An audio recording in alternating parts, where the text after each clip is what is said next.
طريقتي السهلة والبسيطة جدا للمحشي المشكل الني في ني، وطريقة تسوية ممتازة هتعجبكم. النهاردة هقول لكم على طريقة لو مش بتحبوا المسبك تعملوها ازاي ني في ني. بغسل الخضار بتاعي وبصفيه كويس وبنحضر الخلطة. هي رز مصري مغسول مش منقوع، بنحط عليه بصل مفروم في الكبة، معاه فلفل حامي لو حابينه سبايسي شوية، بعصر طماطم ومش بصفيها، وبحط كمان تركاية حلوة قوي بتفرق جدا في الخلطة بتاعت المحشي الني في ني، وهي 2 طماطم بقطعهم قطع صغيرة قوي.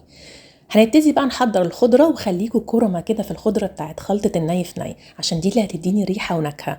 بحط شبت بقدونس كزبرة، وما تنسوش تقريبا نص حزمة من النعناع الفريش. لو ما فيش نعناع فريش ممكن عادي جدا تحطوا نعناع جاف. هنا بقى كنت بشرب كوباية قهوة لان طبعا المحشي محتاج شغل وتعب. بحط بقى معلقتين من الصلصة وعليهم شوية توابل هكتبها لكم اكيد في الكابشن تحت الفيديو. بخلط بقى ده كله مع زيت الزيتون، ممكن تحطوا زيت عادي تاني نوع تاني لو حابين مفيش مشكلة، بس انا بحب زيت الزيتون في المحشي. وبقلب مع بعضه كل دوت، بتأكد ان الخضرة اتخلطت كويس جدا بالصلصة وبالرز. الحلة بقى بتاعتي بحط فيها من تحت بصل وطماطم، واللي طلع من تقوير الكوسة بيدي طعم وتسكيرة حلوة قوي للمحشي. والحلة التانية على فكرة حطيت فيها بصل وطماطم، والعيدان بتاعة الخضرة برضو بتديها طعم وريحة حلوة قوي. هنحشي بقى المحشي بتاعنا ومش هنكبسه جامد عشان الرز يطلع مفلفل، ونسيب كده حبة من فوق بتاع 2 أو 2 سنتي ونص كده عشان لما الرز يعلى ما يطلعش بره الحلة. برص بقى المحشي بتاعي في الحلل. وعلى فكرة عايزة اقول لكم حاجة، زمان محدش كان بيوقف المحشي كده عادي، كانوا ساعات بيحطوه على بعضه ونايم مفيش مشكلة ومفيش رزاية بتقع ولا حاجة. انا ساعات بعمل كده وساعات بعمل كده. النهارده صورت لكم بقى الحلة شكلها شيك، والبتنجان واقف والكوسة والفلفل واقفين كده عشان تشوفوا شكل المحشي ازاي هيطلع حلو معاكم، وخلطة الني في ني ازاي هتبقى لطيفة جدا. شوية الرز اللي دايما بيفيدوا مننا وساعات بنعملهم في حلة لوحدهم او بنشيلهم في الفريزر، هقول لكم على طريقة حلوة قوي وبجد سريعة جدا. ورق زبدة بس يكون نوع حلو عشان ما يتهريش، حطوا فيه المحشي الخلطة ديت وطبقوها على شكل ظرف، حطوها فوق الحلة. وعايزة اقول لكم بيطلع تحفة احلى 100 مرة من اللي بيتحط في الحلة وبتسقى مية عشان يستوي ويطلع معجن.